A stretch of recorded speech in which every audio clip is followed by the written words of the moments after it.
Okay guys, let's go into the backswing, but before we do, make sure your hands and club are just in front of your body, as you can see there.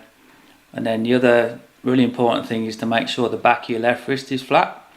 So just get a credit card, put it under your watch, and then when you swing back, that will just keep your wrist nice and flat, because you don't want it cupping, so you don't want it sort of going at this sort of angle. We want to try and keep that pretty flat as we go back. So that is your checkpoint before you head into the backswing.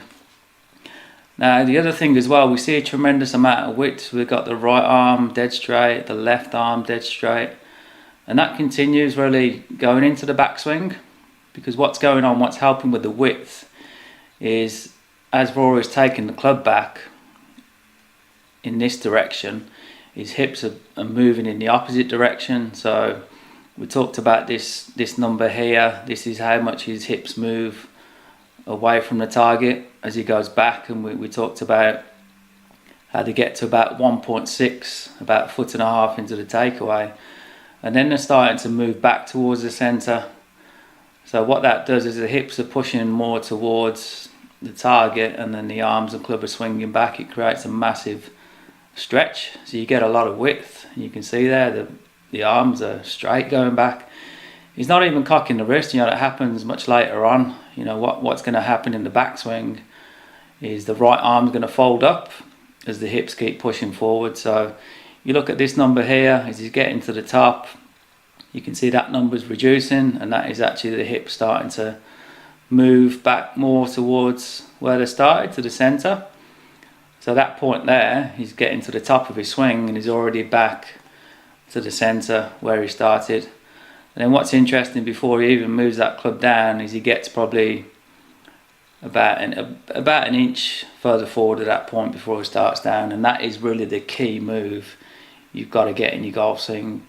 If you haven't got your hips forward of where they started when you come down, that's the biggest cause of the swinging over the top. It's the biggest cause of losing all your lag, because you haven't got your weight shifted forward enough before you start down. Most golfers are too far back. You know, even if, you know, let's say McIlroy, he was an inch back from his original starting position, when he brings that club down, it's going to force him even further back. So that's really the key thing you got to get on your backswing. You got to get those hips pushing forward. Let's just have a look from down the line, just show you a couple of other things. So the right arm folds up. A good little checkpoint as well is the shaft of the club. Just a rough guide, is it's going to point down, you know, somewhere maybe in line with the ball or in front of it, or, you know, it could be vertical, because if you look at someone like Matt Wolf, you know, really interesting backswing, the shaft of his club when he swings back is the opposite of Rory's. The shaft of Matt Wolf's club is actually parallel to his spine when he gets in that position. That's a massive difference, but I'm just saying, as a bit of a rough guide there, you probably want to, you know, maybe look at getting your shaft halfway back at about 45 degrees really. That's a good little checkpoint to look at, and I'll show you how to do that in a second. Again, the left wrist is staying flat, and that continues as he gets to the top of the swing. So as he gets right up to the top there, before he transitions, we've got that left wrist again in a nice flat position, and we're good to go. Left arm parallel with the shoulders there, right arm folded up. The wrists have sort of hinged as well, so we've got this cocking angle between the left arm and the club shaft. Pelvis has shifted forward of where it originally started, so, you know, we're pretty much ready to come down into the transition. So let's go and check out some backswing moves outside. Okay, let's look at the backswing then. Let's give you a couple of checkpoints here. So just to make sure you're on the right line with it, place the ball probably about 2 feet behind the one you're going to hit.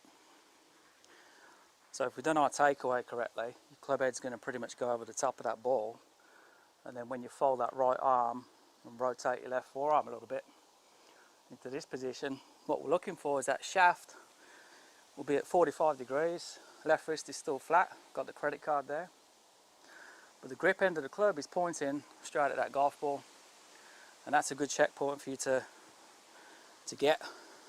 What we don't want is to get a little bit too steep with it.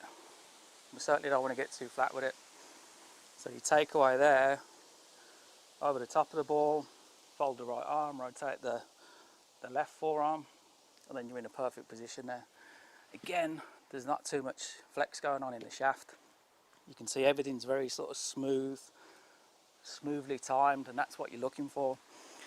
You know, if you're getting jerky, if you're getting too fast on your takeaway, like a lot of you do, the problem you got then is you're going to put too much load in the shaft. So then it's just going to unload and you've got no control over it. So the goal with this shaft really going into the backswing is to keep it nice and rigid. You know, imagine you're just trying to keep it dead straight. So that comes from a really good smoothly timed takeaway and a smooth fold of the right arm and the rotation of the left forearm to get you in position. And then from there I just keep turning that left shoulder down. That gets me to the top of the swing. Then you're going to feel the shaft load, because obviously you got a little bit of speed going back. As soon as you stop, the momentum from the club head is going to carry on a little bit. So you're going to get a little bit of a load at the top of the swing. You don't want a lot, you know, because if you're going back quick, when you stop, it's going to load like this, which is too much. It's going to make it impossible to hit the ball. So you're going to feel a little bit of a load as it goes to the top, just the weight of the club head flexing the shaft a little bit. That's going to help you time the transition then, because what we're trying to do is wait for that shaft to load up while the weight's shifting forward, and then once we can feel it load up a little bit, we're ready then to pull down and start that transition.